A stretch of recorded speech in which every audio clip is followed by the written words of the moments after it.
بسم اللہ الرحمن الرحیم لکم دینکم ولی دین صدق اللہ مولانا العظیم وبلغنا رسولہ النبی الکریم الامین ونحن علی ذلک لمن الشاہدین والشاکرین والحمد للہ رب العالمین۔ قرآن کریم کی جو آیہ مبارکہ تلاوت کی ہے، اس کے اندر اللہ تبارک و تعالیٰ نے ارشاد فرمایا لکم دینکم ولی دین۔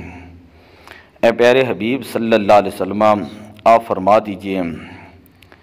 کہ اے کفار اور مشرکین، تمہارے لیے تمہارا دین ہے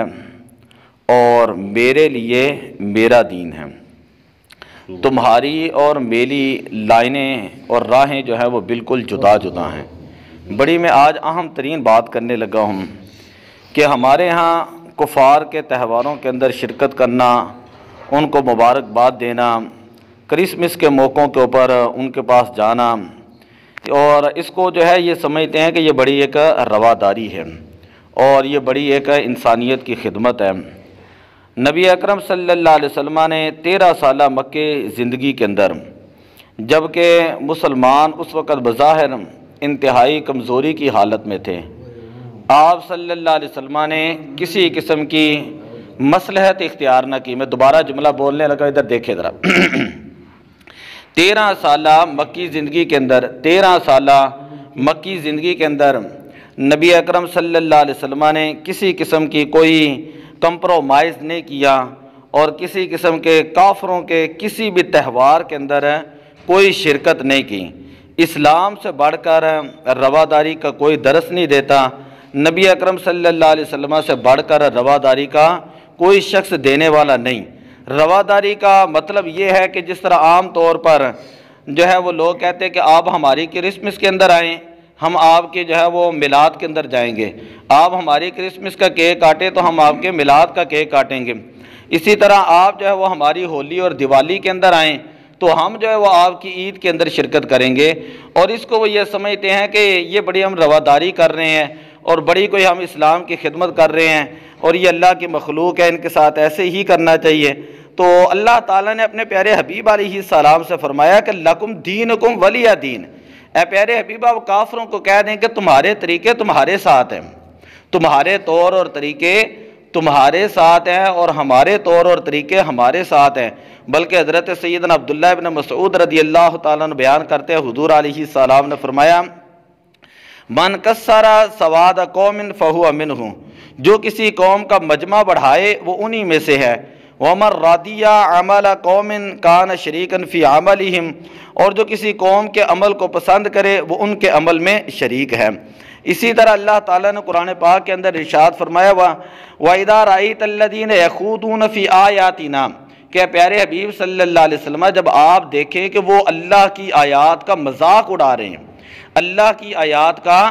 مذاق اڑا رہے ہیں، تو فَأَعْرِضْ عَنْهُمْ، تو آپ ان سے ذرا دور ہٹ جائیں، حَتَّى يَخُوضُوا فِي حَدِيثٍ غَيْرِهِ، یہاں تک کہ وہ اپنے کسی اور کام کے اندر مشغول ہو جائیں۔ وَإِمَّا يُنْسِيَنَّكَ الشَّيْطَانُ فَلَا تَقْعُدْ بَعْدَ الذِّكْرَىٰ مَعَ الْقَوْمِ الظَّالِمِينَ، اور اگر تمہیں شیطان بلا دے تو یاد آنے کے بعد ظالموں کے پاس نہ بیٹھیں۔ تو آج جو رواداری کا لوگ درس دیتے ہیں، ایک مرتبہ 2-4 سال پہلے کرونا آیا تو لوگ کسی کرونا والے کے بندے کے پاس نہیں بیٹھتے تھے، نمازوں کے بعد جو ہے وہ ایک دوسرے سے جو ہے وہ سلام نہیں لیتے تھے کہ کہیں وہ بیماری نہ پھیل جائے۔ حالانکہ کرونا بیماری اگر کسی کو لگ بھی جاتی تو اس سے صرف اس کی جان جانے کا خطرہ ہے، لیکن اگر کسی کا کوئی، میں کئی مرتبہ کہہ چکا ہوں کہ کوئی قادیانی معاذ اللہ دوست بن جائے یا اس طرح کا کوئی دوست بن جائے جس کا مسلک صحیح نہیں، جس کا مذہب صحیح نہیں، تو وہ آپ کی جان ہی نہیں لے گا، بلکہ جان سے زیادہ قیمتی ایمان ہے، وہ آپ کی ایمان کو نقصان جو ہے وہ پہنچائے گا، ایمان کو جو ہے وہ ٹارگٹ کرے گا۔ ذرا غور سے ایک حدیث پاک سماعت فرمائیں، نبی اکرم صلی اللہ علیہ وسلم جب غزوہ تبوک کے لیے تشریف لے جا رہے تھے تو آپ مقام حجر سے گزرے۔ یہ وہ مقام تھا جہاں پر حضرت شعیب علیہ السلام کہ جو نہ ماننے والے لوگ تھے، ظالم لوگ تھے، ان کے اوپر اللہ کا عذاب آیا تھا۔ تو جب آپ ان عذاب والی بستیوں کے پاس سے گزرے تو آپ نے فرمایا لا تدخلوا مساکن الذین ظلموا انفسہم، اے صحابہ یہ جو تم گھر دیکھ رہے ہو ان کی بستیوں کے اندر داخل نہ ہونا، یہ وہ لوگ ہیں جنہوں نے اپنی جانوں پر ظلم کیا، حتی ان یصیبکم ما اصابہم، کہ اگر تم وہاں پر پہنچو گے تو آج بھی وہاں پر اللہ کے نحوست جو ہے وہ پہنچ رہی ہے، تو وہ اللہ کا عذاب اور نحوست اور اللہ کا غضب اور ناراضگی جو ہے وہ تمہیں پہنچے گی، الا ان تکونوا باکینا، اگر تم نے گزرنا ہی ہے تو عبرت حاصل کر کے روتے ہوئے اور یہاں سے خاموشی کے ساتھ آگے سے گزر جاؤ، ثم قنع رأسہ واسرع سیرا، پھر حضور علیہ السلام نے اپنا سر مبارک جو وہ ڈانپ پہ لیا اور جھکا بھی لیا اور تیزی کے ساتھ آگے چلے گئے، حتی اجاد الوادیہ، یہ بخاری شریف کی حدیث ہے، یہاں تک کہ حضور علیہ السلام نے اس وادی کو کراس کر دیا۔ حضرت سیدنا عمر فاروق رضی اللہ تعالیٰ عنہ فرماتے لا تعلموا رطانۃ الاعاجم ولا تدخل علیہم فی کنائسہم یوم عیدہم، فرماتے ہیں یہ جو اجمی لوگ ہیں نا، یہ جو عیسائی لوگ ہیں، ان کے ساتھ جو وہ زیادہ یعنی اتنا ہی برتاؤ کرو جتنے یہ اس کے اہل ہیں، جتنے یہ اس کے اہل ہیں، ولا تدخل علیہم فی کنائسہم، اور ان کے کلیسوں کے اندر داخل نہ ہو یوم عیدہم، ان کے عید کے دن، فإن السخط تنزل علیہم، اس لیے کہ جو اللہ کی ناراضگی ہے سخت ذاتہ تنزل علیہم، تو اللہ کی ناراضگی جو وہاں پر جو ہے اترتی ہے۔ ظاہر بات ہے جس جگہ پر شرک ہوگا اور جس جگہ پر جو ہے وہ اس طرح کے معاملات ہوں گے، جب مسلمانوں نے یہ ایران فتح کیا تو حضرت سیدنا عبداللہ بن عمر رضی اللہ تعالیٰ عنہ بیان کرتے ہیں، حضرت عمر فاروق رضی اللہ تعالیٰ نے فرمایا کہ من سانا نیروزہم و مہراجانہم وتشبہ بہم حتی یموتا وہو کذالک، جو بندہ ان مجوسیوں کے، یہاں پر 2 دن منائے جاتے تھے سال میں، جس طرح ہمارے یہاں ہوتی ہے چھوٹی عید ہوتی ہے بڑی عید، تو وہاں پہ 2 دن ہوتے تھے سال کے، نیروز اور مہراجان، اس کو مہراگان فارسی کے اندر پڑھتے ہیں، تو آپ نے فرمایا کہ جو ان کے جو تہواروں کے اندر شرکت کریں اور ان کی رسمیں ادا کریں حتی یموتا، اور اسی حالت کے اندر مر جائیں، وَهُوَ كَذَلِكَ، وہ بھی انہی کی طرح ہے، حُشِرَ مَعَهُمْ یوم القیامت، قیامت والے دن اس کو ان کے ساتھ جو ہے وہ اٹھایا جائے گا۔ سنن کبریٰ کے اندر جو ہے یہ روایت موجود ہے۔ علماء کرام نے صراحت کے ساتھ یہ چیزیں لکھی ہیں کہ ان کی مذہبی رسومات کے اندر شرکت کرنا بلا شبہ جو ہے یہ حرام ہوتا ہے، ان کے کسی مذہبی تہوار کو اچھا سمجھنا، یہ اگر کوئی سمجھے تو یہ چیز اسلام کے اندر جائز نہیں، اس لیے نہیں جائز کہ اللہ تبارک و تعالیٰ نے ارشاد فرمایا کہ جو بندہ ظالم کے پاس بیٹھے گا وہ اللہ تعالیٰ کے غضب کو جو ہے وہ دعوت دے گا۔ آج دیکھیں ہمارے جتنے سیاستدان لوگ ہوتے ہیں وہ کہتے ہیں چلو کوئی بات نہیں، ہندو ہیں ان کی دیوالیاں بھی منا رہے ہیں، اگر کوئی سکھ ہے تو ان کے گردواروں کے اندر بھی جا رہے ہیں۔ ایک جو ہے گرو نانک گزرا ہے، گرو نانک،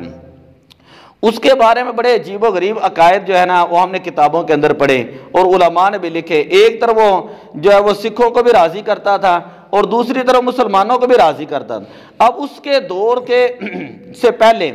ایک شخص گزرا ہے جس کو کہا جاتا ہے اکبر بادشاہ۔ اگر کسی کو تاریخ پتہ ہو کوئی تھوڑا بہت اسلام کے بارے میں تو انڈیا کے اندر ہے ایک بادشاہ گزرا ہے جس کو کہتے تھے اکبر بادشاہ۔ اب اس کا کام کیا تھا؟ وہ کہتا تھا کہ یہ عیسائی بھی ٹھیک ہے، عیسائی عورتوں کے ساتھ بھی شادی کرتا، کہتا ہے یہ ہندو بھی ٹھیک ہیں، ہندو عورتوں کے ساتھ بھی اس نے شادی کر لی، کچھ چیزیں انہوں نے عیسائیوں سے لی، کچھ چیزیں اس نے ہندوؤں سے لی، کچھ چیزیں اس نے سکھوں سے لی، تو اس طرح اس نے اپنے ایک دین بنایا جسے اس نے اپنا معاذ اللہ نام دیا دین اکبر۔ دین اکبر کا نام دیا کہ میں اس کو بھی راضی کرنا چاہتا ہوں، یہ بھی اللہ کی مخلوق ہے، یہ بھی اللہ کی مخلوق ہے، یہ بھی اللہ کی مخلوق ہے۔ تو پھر اس وقت حضور مجدد الافسانی رحمت اللہ تعالی علیہ آپ فرماتے ہیں تو بڑا عجیب سا بادشاہ ہے۔ بادشاہ کی حیثیت انسان کے جسم میں ایک دل کی طرح ہوتی ہے۔ اگر نبی پاک صلی اللہ علیہ وسلم نے فرمایا دل صحیح ہے تو سارا جسم صحیح ہے، اگر دل خراب ہے تو سارا جسم خراب ہے۔ کہا جو بندہ جتنے اعلیٰ منصب پر ہونا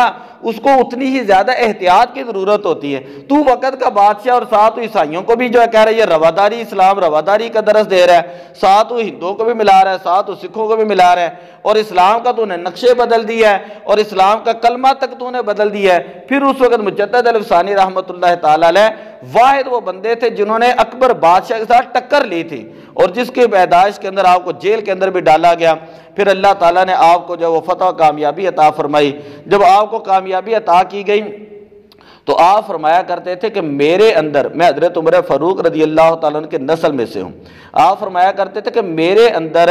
حضرت سیدنا عمر فاروق رضی اللہ تعالیٰ عنہ کی غیرت والا خون جو ہے وہ کھولتا ہے۔ کہا کہ جب میں نے یہ دیکھا کہ اسلام کی حدوں کی پامالی کر رہا ہے تو یہ مجھ سے برداشت نہ ہو سکا، اور اس لیے میں نے، وہ لوگوں نے کہا کہ وہ آپ کو مار بھی سکتا تھا، یہ بھی کر سکتا، آپ نے فرمایا تھا مجھے نبی اکرم صلی اللہ علیہ وسلم کی طرف سے یہ حکم تھا۔ اب یاد رکھیں کہ حضور علیہ الصلوۃ والسلام کی تائید اس بندے کے ساتھ ہوتی ہے جو بندہ اللہ کے دین کا کام کرتا ہے۔ جس طرح حضور پیر میر علی شاہ صاحب رحمۃ اللہ تعالیٰ علیہ، ان سے کسی نے کہا کہ آپ وہاں پہ بادشاہ مسجد کے اندر قادیانی سے مناظرہ کرنے کے لیے چلے گئے ہیں، ٹھیک ہے، تو اگر وہ واقعی کہہ دیتا کہ ٹھیک ہے میں عربی تفسیر لکھ لیتا ہوں، پھر آپ کیا کرتے ہیں؟ حضور مجدد پیر میر علی شاہ صاحب رحمۃ اللہ تعالیٰ علیہ فرماتے ہیں کہ میری پشت پہ نبی اکرم صلی اللہ علیہ وسلم کا ہاتھ تھا، مجھے مدینہ شریف سے نبی پاک صلی اللہ علیہ وسلم نے بھیجا ہے، مجھے مدینہ شریف میں تھا، مجھے حمراء وادی میں حضور علیہ السلام کی زیارت ہوئی ہے، حضور علیہ السلام نے کہا کہ تو یہاں پہ دین کے مسائل دیکھ رہا ہے اور وہاں پر دیکھ جا کر دین کی حدوں کو جو پامال کیا جا رہا ہے اور دین کے جو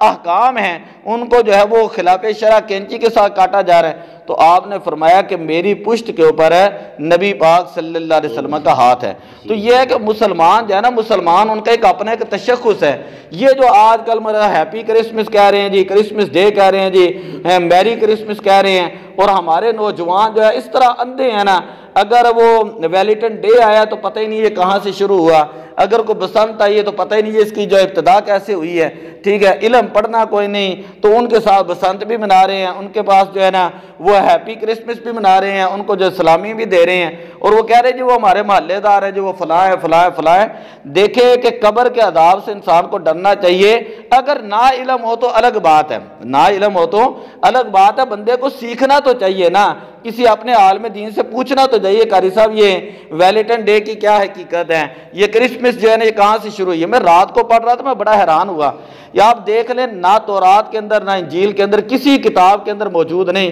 کہ حضرت عیسیٰ علیہ السلام 25 دسمبر کو پیدا ہوئے، نہ ہی قرآن کے اندر موجود ہے، نہ کسی حدیث کے اندر موجود ہے، کہیں بھی اس بات کا ذکر موجود ہے نہیں ہے۔ تو دعا اللہ تعالیٰ عمل کی توفیق عطا فرمائے۔ الصلاۃ والسلام علیک یا رسول اللہ وعلی آلک و